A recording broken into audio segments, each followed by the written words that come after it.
Buenos días, buenas tardes, buenas noches, según la geografía de cada quien. Estos días se está realizando en Los Ángeles la Cumbre de las Américas.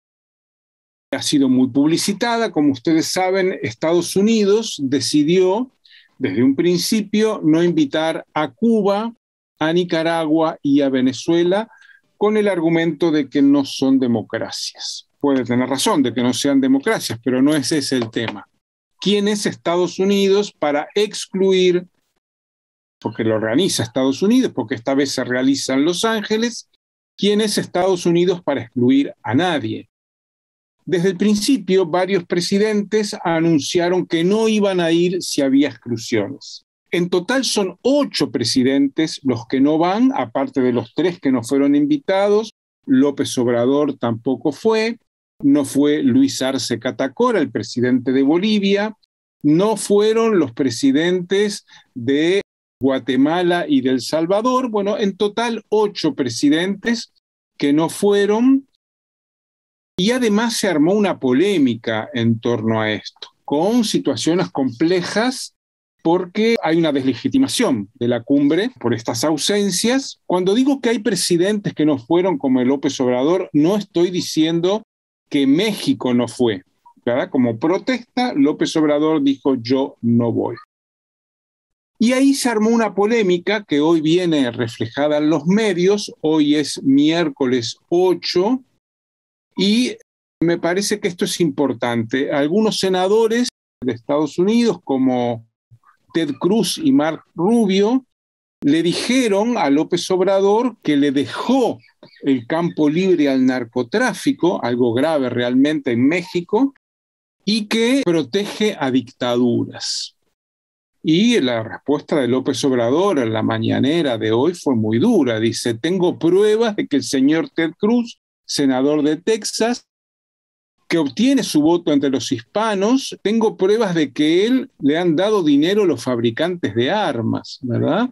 O sea, esta asociación del rifle han financiado parte de su campaña electoral. Eso dijo López Obrador, y además fue muy duro con el tema de que defiende el narcotráfico, ¿verdad? Aquí hay un lío tremendo entre las relaciones de México y Estados Unidos, que no va a pasar a mayores, porque López Obrador hace declaraciones muy duras y luego echa para atrás. ¿A dónde voy con esto? Que sería el título de esta columna. El patio trasero dejó de ser el patio trasero, ¿verdad? Por varios motivos.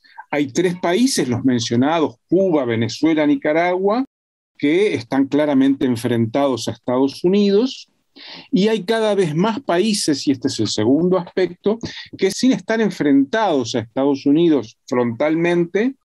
El caso de Cuba es muy evidente. Además es Estados Unidos quien está enfrentado a Cuba con este bloqueo de décadas. Están fuertemente aliados con China.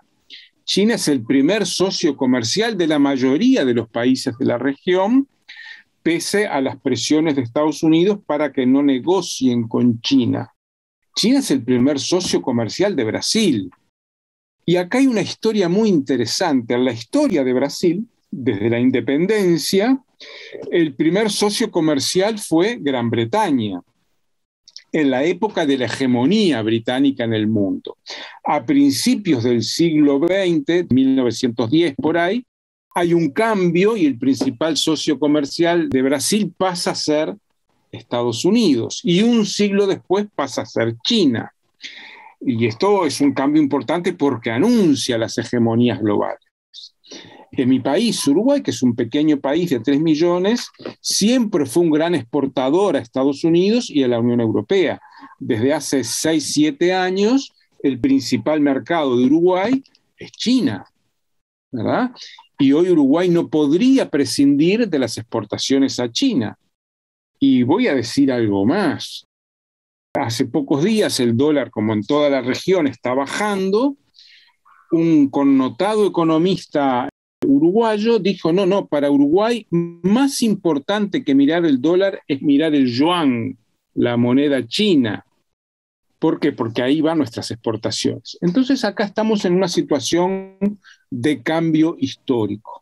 países importantes que eran aliados, que son aliados de Estados Unidos, como Chile, negociaron, ya tienen un tratado de libre comercio con China.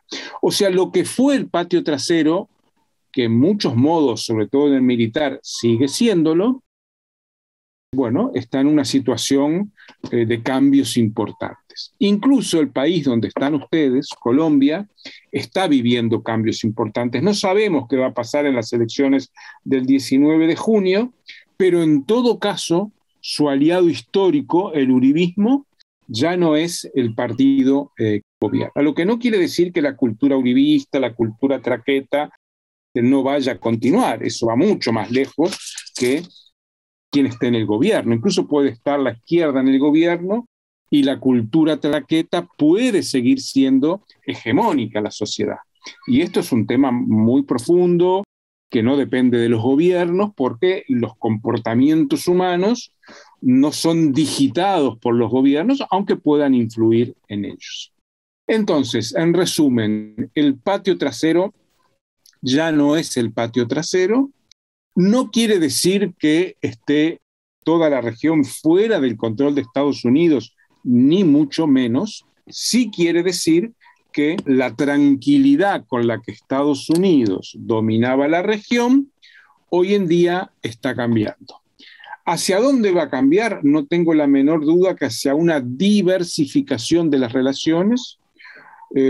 Hoy en día está tallando muy fuertemente China, pero va a tallar más fuertemente el conjunto de Asia, y esto sí que es importante, y en el futuro probablemente otras potencias emergentes en el mundo, Irán, Turquía, ya tienen buenas relaciones en la región, sigan profundizándolas. Atención a esto, porque Estados Unidos no va a soltar el control de la región así nomás, se va a firmar cada vez más en el control militar de la región, y esto sí es importante porque nos coloca en una situación en la cual los conflictos armados pueden llegar a ser un elemento que configure las relaciones regionales. Muchas gracias. No olviden nuestros recomendados de la semana. Adquiéralos en nuestra oficina física o en nuestra librería virtual.